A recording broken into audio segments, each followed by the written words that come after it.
Have you ever fallen in love? If so, what did you fall in love with? Their hair, their smile, their chiseled white teeth, or that chiseled ass? Oh yeah! But on a serious note, if you've ever fallen in love, you know it's not what's on the outside or what's on the inside.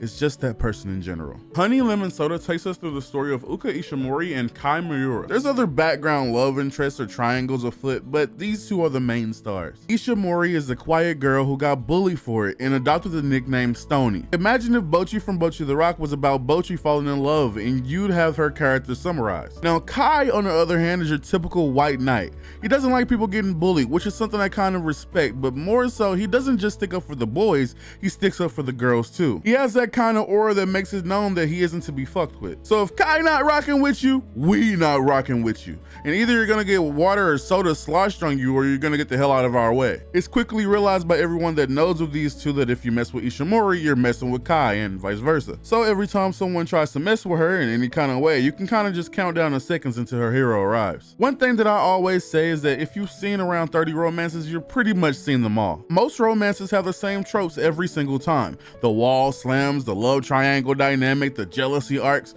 There's not too many things that a love anime can do that will be something brand new that you've never seen before. But I have to say, Honey Lemon Soda takes the damsel in distress part of the show very seriously. So much so that Kai has kind of a pattern. Ishimori wasn't the first girl he tried to save, which would totally be fine if he also didn't kiss the other girl and made her his girlfriend. Ishimori seems to have no problem with that until she sees the other girl as a rival. But as a viewer, I get the sense that he's only saving her because he thinks she's cute, or that she'll be a good girlfriend because he's done all those things before. Everything that he's told Ishimori, the secrets, the exact same way, literally verbatim, he told the redheaded girl too. And are you starting to see that pattern? Don't get me wrong, if somebody is getting bullied and you step in, I respect the hell out of you. But if you're just using it as a riz tactic, then the line kind of gets blurred for me. It feels like this is how he picks up his girls, which maybe I'm just jealous, but I don't know. Even all the other students have picked up on this and called him out on it too. How do you manage to give everyone and the two girls who love you the wrong idea? But even with all I just said,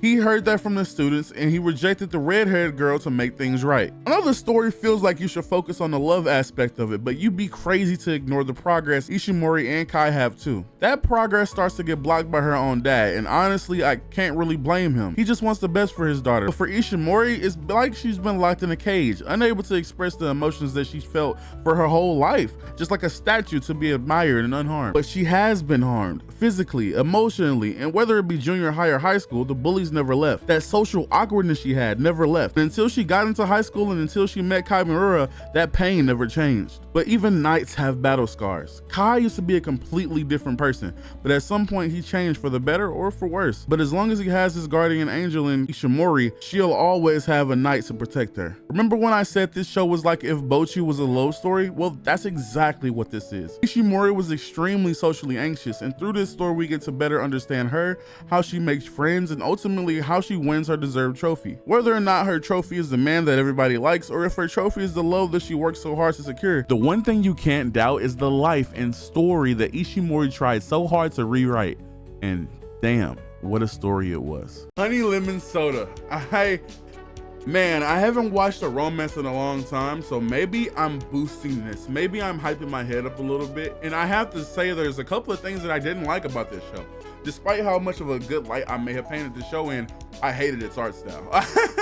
You know, and it's probably because I've watched so many like great shows as of late. You know, I've been watching ReZero. We just had a Vincent Chainsaw thing that made it like that's the best animation that ReZero has ever had ever. You know, I've been watching Solo Leveling, and do I have to say it? Like Solo Leveling's animation is crazy, and Frieren, I mean, I've been spoiled lately with great animation that when I finally sat back and watched a romance anime, I was like, yo, where's the fight scenes? Like, I'm not, you know, and it's a romance anime. The animation is not supposed to be blowing up crazy in my face. I mean, I watched Clannad, I've watched all these other romance anime, and there's never been like a mind-blowing animation. So I don't know why I really expected something crazy. But when I say that, I gotta say that's the only thing that I didn't like. You know, the zoom ins on their eyes, it wasn't the same way with Blue Box, which I also will have to rewatch and talk about Blue Box, because Blue Box needs to be talked about. But we're here to talk about Honey Lemon Soda.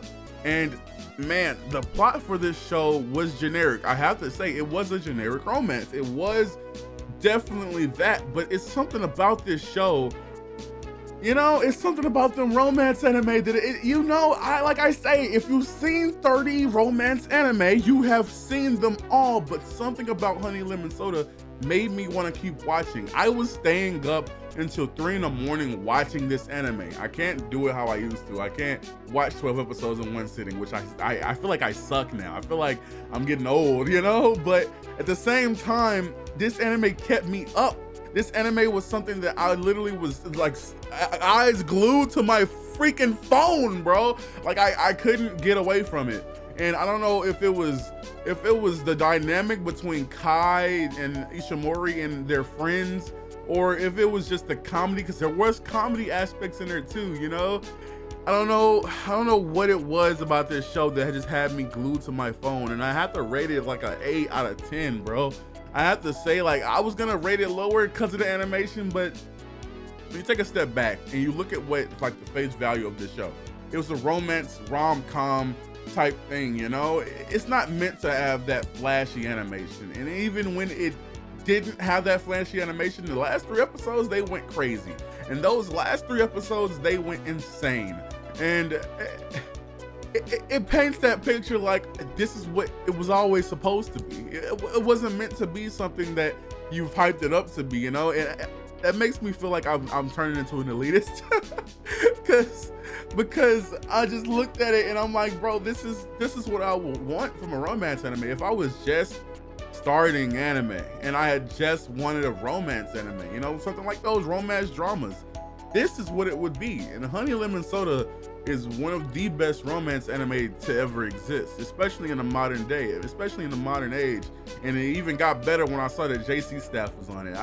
They knocked that shit right out of the park. And I mean, it's a romance anime. I don't know what you were expecting more from that. You know, that's what it was. Honey Lemon Soda was great. The characters were great. Every single character, it felt like they belonged exactly where they were. And you know, the story that Ishimori had, you know, from being bullied, being called stony, being like belittled, to being who she eventually was, that was pretty cool. Especially Kai. I feel like there's more to Kai. I feel like there's more to Kai than the story led us on. And I also feel like he's a creep. You know, episode, I think 11, before the confession happened, he kissed her, and I didn't know. I was gonna stop mid-editing and be like, yo, this happened and I did not fuck with that. And if it hadn't shown that she had confessed before he did that, oh, this would be a totally different reaction. This would be a totally different reaction. I gotta tell you, he has creep riz for sure, and he has a definite pattern. But at the end of the day, he's a white knight, and he's a shining white knight in silver and blonde armor. So you know what? I salute to him, man. You know, at first I was gonna say, get this guy out of here, bro. You know, this fucking weirdo, bro. But he managed to get those aura points back later towards the end, especially with the announcement in front of the whole school. Wow, that was a great ending for this show, and I can't wait to watch more like it. But please tell me down in the comments, how do you feel about Honey Lemon Soda if you're watching it? If you haven't watched it, are you going to watch it now? I probably just spoiled all of it, but if you enjoyed this video, make sure to hit the subscribe button, that like button, and hit that little bell to show me some extra love. And other than that, I have nothing else to say, but of course I spoiled all of it. I mean, this is a review / reaction / analysis. I did what I was supposed to do, baby. I love you guys. See you guys next time. Peace.